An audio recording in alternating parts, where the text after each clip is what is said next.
but don't allow the tempo to change. 1, 2, 3, 4, 1, 2, 3, 4, 1, 2, 3, 4. Ask for more reach from the hind legs. So you need to think about those hind feet and encourage them to step under deeper. We want to see a change in the stride length. We want them longer in the frame, longer in the stride. Soften your back up to help encourage the horse to soften his back.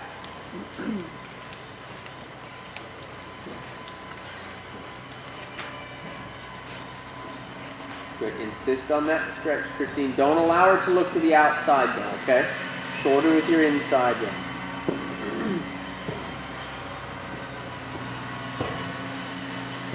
And now back to working walk.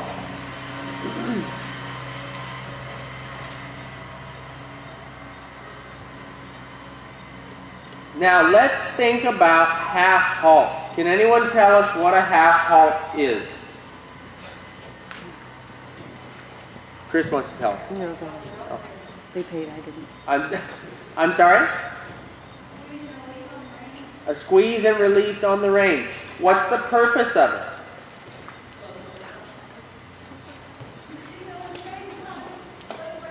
Jessica, I know what half halt is. Let's say really loud, somebody's given an answer, but I can't tell who because it's kind of quiet. That was Martha.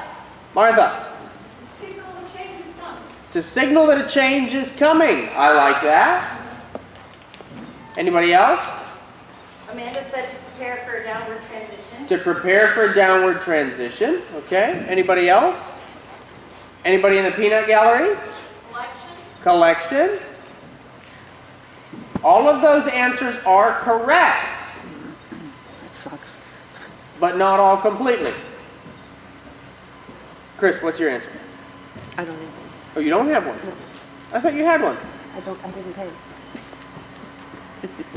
What we want to think about is a half halt is a rebalancing. A half halt is a rebalancing. Okay? The horse will shift more weight to the haunches, just like they do in collection. It's a preparation for a change in gait. It's a preparation for a change in maneuver. It's telling the horse, pay attention, something is coming. Okay, so all of those answers were right.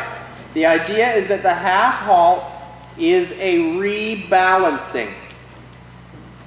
Why do we call it a half halt? It's like me driving a stick. No, I'm not bad at driving a stick. It just gives you an idea in your head what that might look like. Why don't we call it a half go? Because we're adding more power, aren't we? It's not just, and here's what we want to think about, a squeeze and release on the reins. If that's the only way that we use it, we're riding the horse from front to back in that case. And we always want to ride from back to front. We want to engage the hindquarters. So a half halt, to me, the way that I would ride it, I might tighten my core, I might add a little bit of calf and thigh, and then I'm going to receive that extra energy in my rein. Okay? So the squeeze and release from the rein is the last part of the half halt. Okay? So you almost want to feel when you squeeze your abs, almost like you're pushing your back pocket forward toward your knees or toward your saddle horn. You're going to squeeze slightly with your calves and slightly with your thighs. And you're going to receive that with your hand.